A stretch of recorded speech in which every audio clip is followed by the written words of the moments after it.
over, baby, okay? Come on, in the car.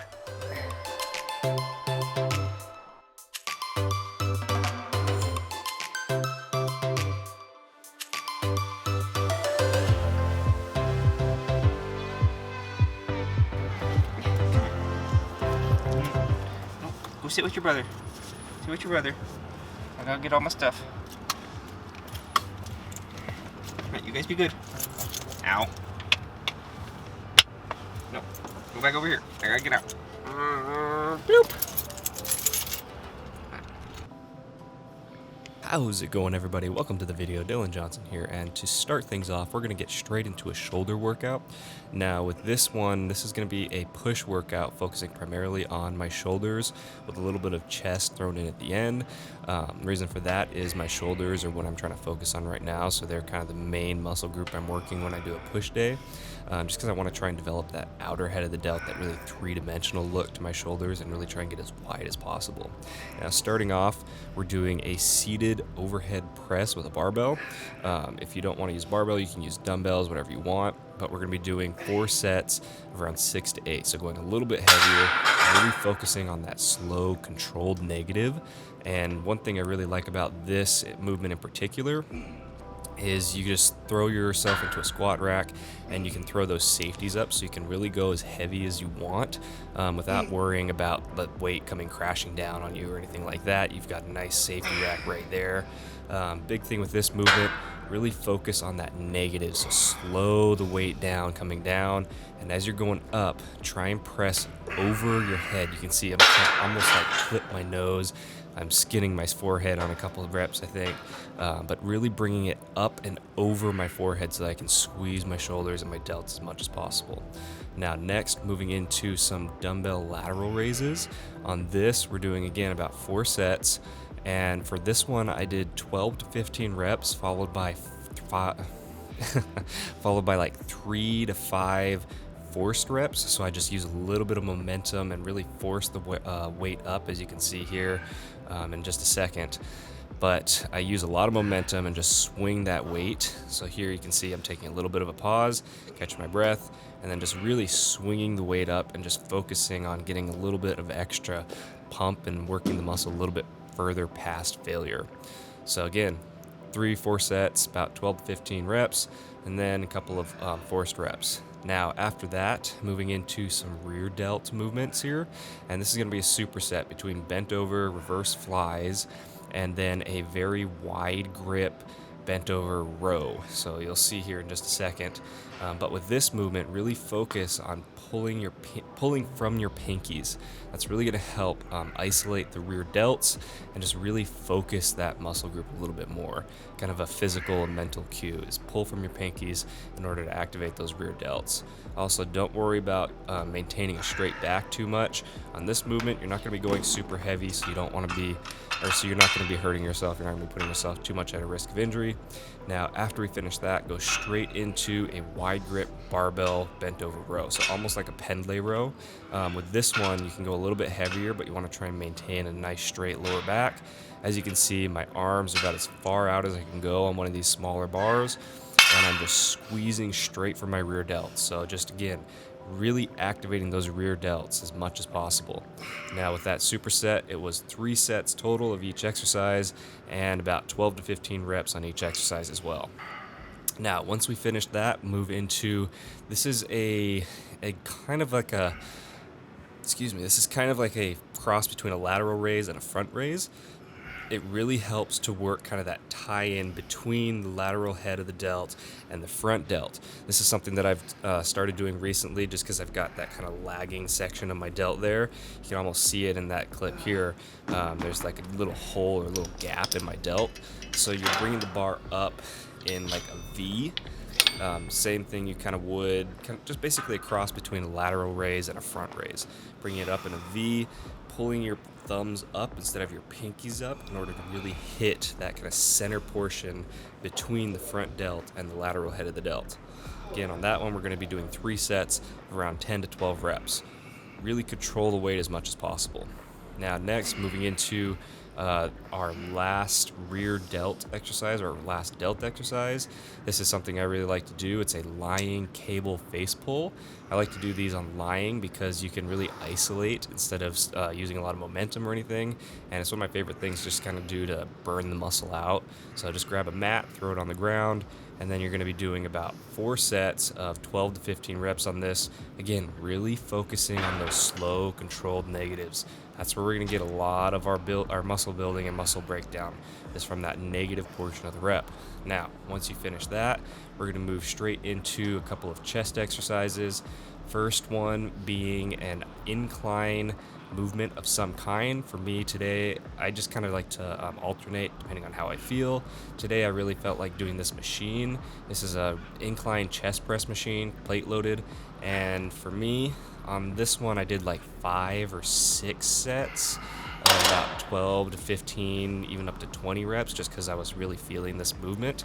But again, it's kind of, I play it more by how I feel that day for some of the accessory movements that I like to do.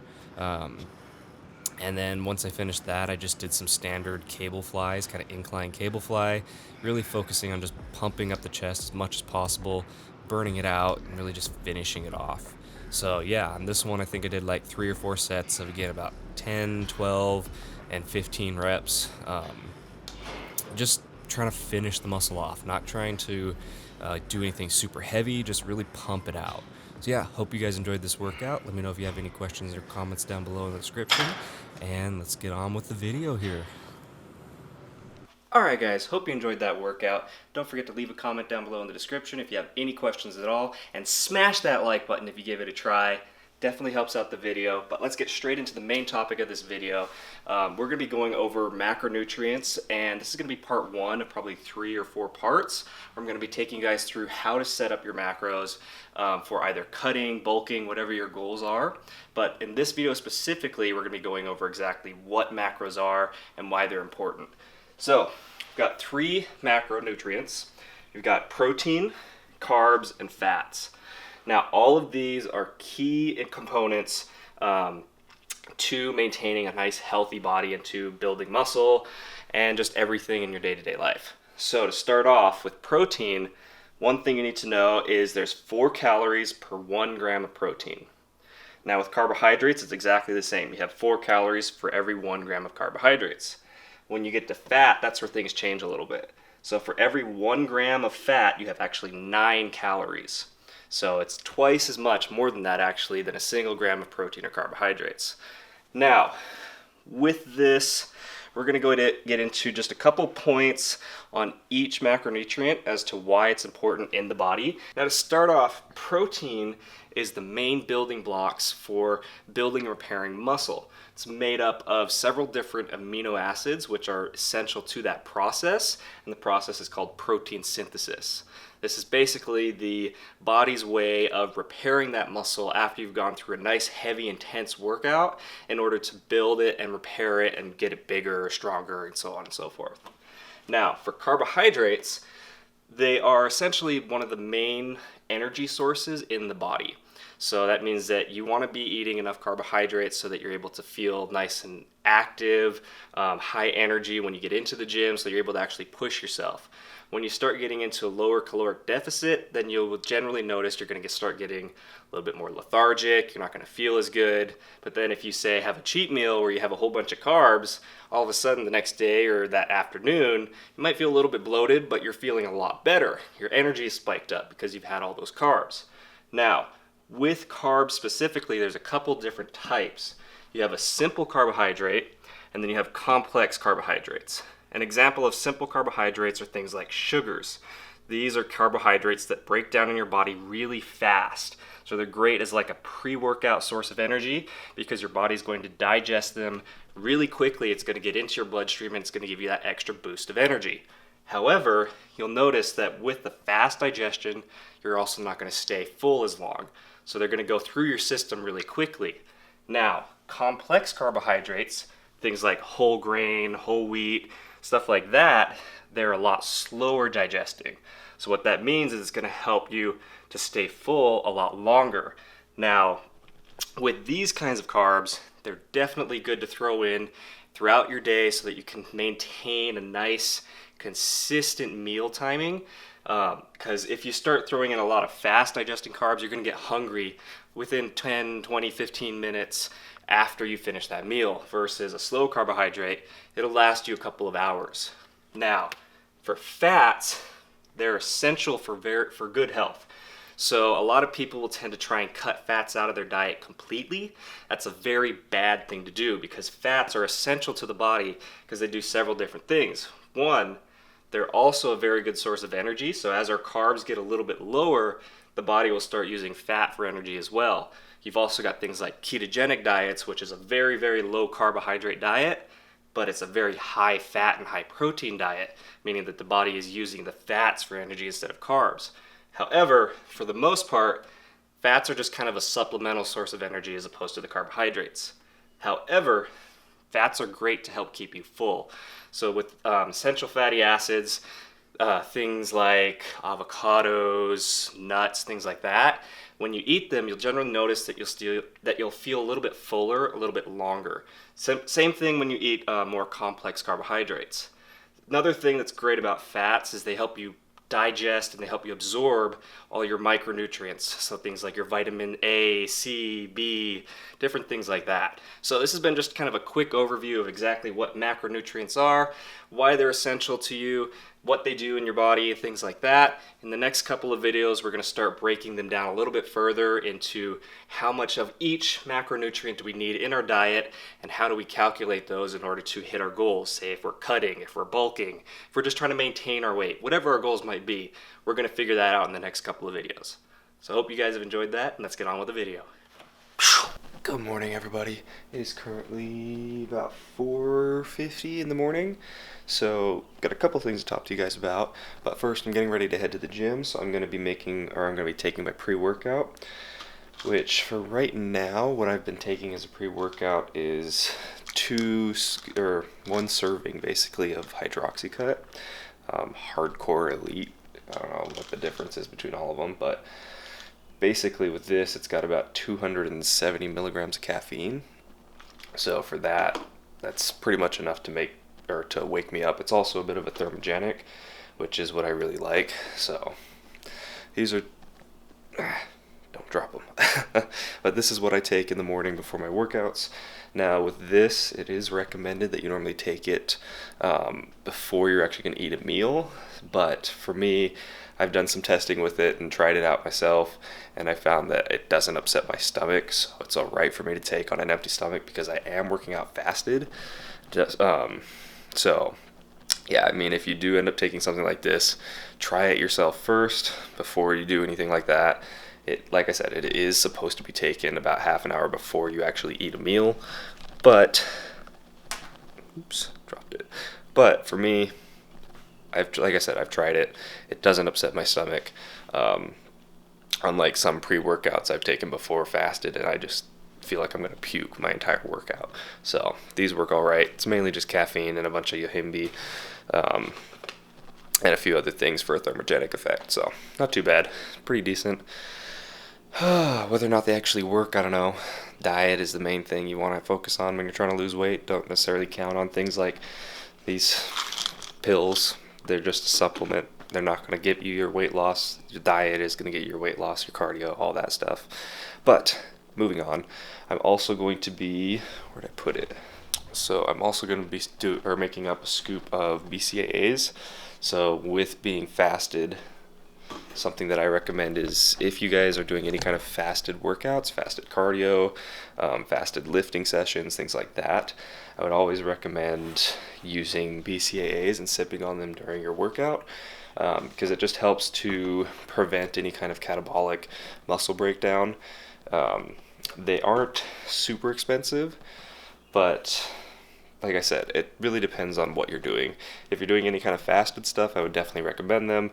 Otherwise, if not, then it's more of a luxury item in my opinion. If you can afford them, go for it. If not, don't worry about them. But for fasted workouts and things like that, personally, I believe it's definitely a must in order to help maintain as much muscle mass as possible. So I'm going to be doing, let me set this down. State. So yeah, I'm gonna be doing up 1 scoop of this. And this is just Extend BCAAs, nothing fancy. It's like $20 per 30 servings on Amazon, so it's cheap. Nothing crazy. But anyway, so 1 scoop of this guy. Got my 2 pills. Throw a lid on here. All right.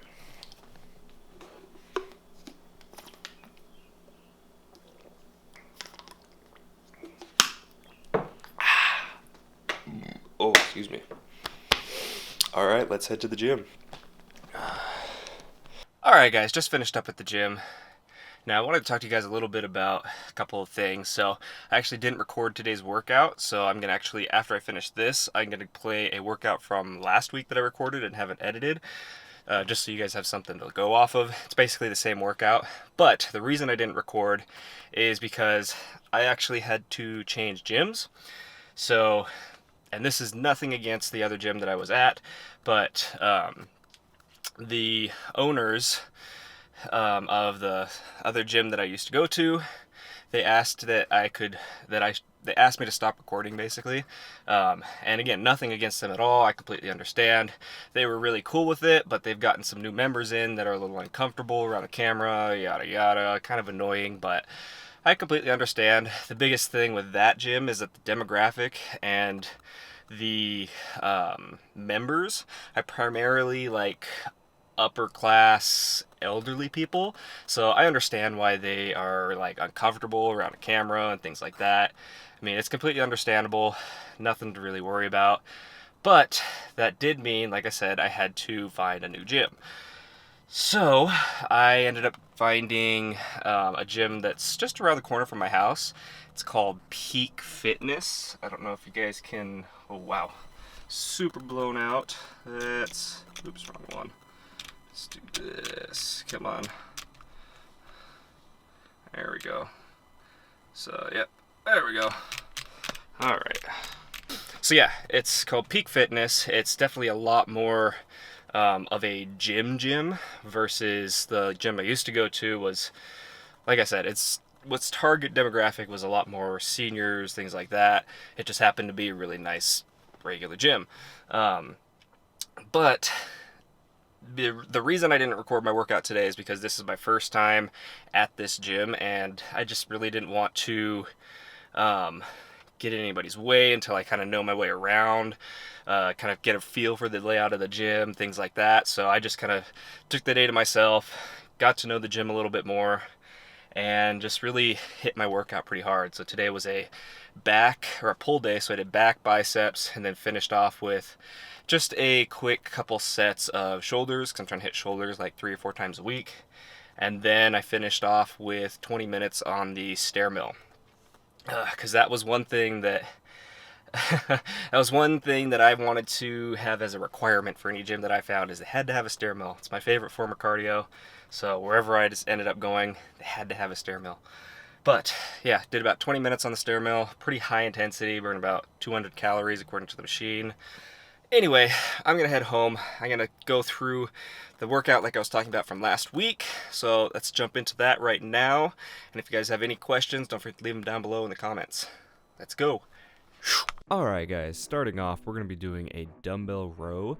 Now with this though, it's not going to be quite the same as what you might be used to. You can kind of see it here, and we'll get into another angle where you'll be able to see it a little bit better. But instead of just doing a standard up-down pulling movement, we're actually going to be pulling at a slight angle. And again, you'll be able to see this easier in one of the next angles here. Not this one, but the one after this. And we're going to be trying to pull at an angle so we can better activate that lower portion of the lat. Now, another thing with this is you want to start off kind of light so you can get a feel for the movement, as opposed to just jumping straight up to some pretty heavy weight. Because I know with a lot of people, you can grab like say 50, 60 pounds more than you can with most other movements and just throw the weight around. No, with this movement here, you can really see we're coming down at an angle. We're going to slow it down here, and we're coming up at a nice steep angle, pulling with that lower section of the lat. So it's not going to be your typical dumbbell row. It's really going to be focusing on that lower contraction of the lat and really just a nice tight squeeze at the peak, good deep stretch at the bottom. So on this one, we're doing 2 warm-up sets, get a feel for the movement, get into a good rhythm, and then we're going to be doing 4 sets of around 10 to 12 reps per arm. Now, once we finish that, we're going to get into the next exercise, which is going to be a lat pull down. On this one, we're going to do something a little bit different. Now, this is not slowed down yet. This is actual speed.